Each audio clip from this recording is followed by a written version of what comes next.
22 साल की एक लड़की लॉ के स्टूडेंट और गुस्से में एक ट्वीट करती है और शुरू हो जाती है इंडिया में वो सीरीज जिसे कहते हैं Bigg Boss Indian democracy edition. सही पकड़े हैं। और ये कहानी है उस इंडिया की जहां आप कुछ भी बोल सकते हैं अगर आपके पास अच्छा लॉयर हो, अच्छा सिक्योरिटी हो और बड़े सत्ताधारी से अगर आपके पास अच्छा करेक्ट हो तो। क्या बोला तूने?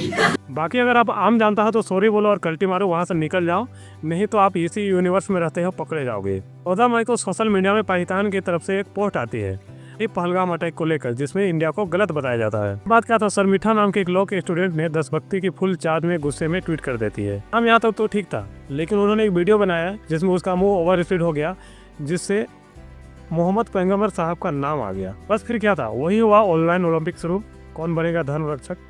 पोस्ट को कट पेस्ट करके वायरल किया गया तो रूही एंटी एडिटिंग करके कोका कोला बना रही हो। लड़के जो रेस में भोसड़ी बोलते थे वे अचानक से इस्लाम खतरे में है वाले मूड में आ गए। विवाद को बढ़ते देख शर्मिठा ने वीडियो को तो डिलीट भी कर दिया और पूरे फिल्मी स्टाइल में माफी भी मांगी। भाई लोग जो ट्विटर में सॉरी से काम जला लेते थे भारत के ओपन डिपार्टमेंट से अनजान थे। हाँ, लोग चिकन बिरयानी पर चिकन ना मिलने से FIR ठोक देते होटल के मालिक पर, और ये तो एक स्टूडेंट थी।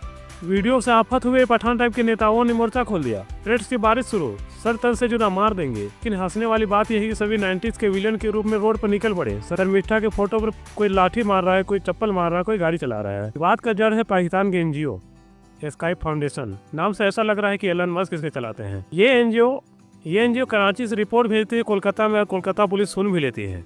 जैसे माँ दिल्ली में बैठ के बोलते हैं बेटा पटना से दूध खत्म हो गया है तो आशीष ले ले। FIR को देकर कोलकाता पुलिस गुड़गांव वैसे पहुंच जाती है जैसे दादाजी ने पोते से कहा हो दुकान से बेटा 7.5 दर्जन अंडा ले आओ। कोलकाता पुलिस 15 किलोमीटर गुड़गांव आती है, शर्मिठा को उठा ले जाती है क्योंकि शर्मिठा ने कृपया शब्द का यूज ही नहीं किया था। जरा सोचिए, जो सर तन से जुदा वाले थे, जो तलवार लेके इंस्टाग्राम में लाइव करते थे, उनके खिलाफ FIR नहीं, वे आराम से बैठकर नेटफ्लिक्स देख रहे हैं 5G में। लेकिन ये लड़की शर्मिठा अब नो वैल्यूएबल प्लान पर सब्सक्राइब हो चुकी है। पुलिस उतने ही एक्टिव होते मुर्शिदाबाद में तो वहाँ की माताएं बहनी बोलते हैं कि हमें डर नहीं लगता है साहब, पर वहाँ की पुलिस नेताओं की तरह अवेलेबल फॉर उद्घाटन समारोह। शर्मिठा ने जो भी बोली उससे मैं भी सहमत नहीं हूँ। सवाल ये नहीं कि उसने क्या बोली, सवाल ये है कि वो बोलने की इजाज़त किसने दी। अगर बोलने की इजाज़त है तो ऐसे कई एग्जाम्पल निकल जाएंगे।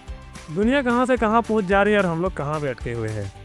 जब कोई बोले सनातन डेंगू मलेरिया की तरह है, मूर्ति को तोड़ दिया जाता है, रामायण किताब को जला दिया जाता है, तो उसके खिलाफ कुछ भी नहीं।